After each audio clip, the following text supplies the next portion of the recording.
एक मीटिंग होणं जरुरी आहे. ठीक आहे. एक मी प्रोफेशनल पॉईंट ऑफ व्ह्यूने सुद्धा मी एक तुम्हाला गोष्ट सांगतो की जसं मी आता प्रॉपर्टी व्हॅल्युएशन मध्ये आहे, तर आमच्या व्हॅल्युएशनची सुद्धा एक कम्युनिटी असते, एक प्रोफेशनल बॉडी आहे.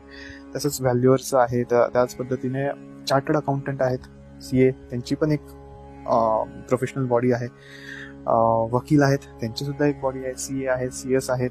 असे वेगवेगळे हे जे काही प्रोफेशन आहेत त्यांचे प्रत्येकाची एक इंडिव्हिज्युअल डेडिकेटेड अशी एक टीम आहे, डेडिकेटेड अशी एक इन्स्टिट्यूट आहे. आणि त्यांचे अधूनमधून मीटअप्स होतात, मीटिंग्स. ठीक आहे, मीटिंग होत असतात आणि त्या मीटिंग्सला चांगले चांगले भले भले माणसं सुद्धा जातात. ठीक आहे, भले भले माणसं सुद्धा जातात. मग का जातात? झालाय तुम्ही प्रोफेशनल, आता मग बसा ना, तुम्ही बसून प्रॅक्टिस करा. नाही, पण तरी सुद्धा ती मीटिंग्स होतात, जातात, लोक एकमेकांना भेटतात. त्याचं काहीतरी कारण आहे ना. त्याच पद्धतीने वारीची सुद्धा गोष्ट आहे.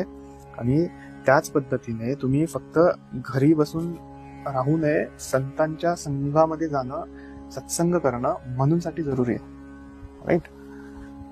आशा आहे मला तुम्हाला गोष्टी समजत असतील.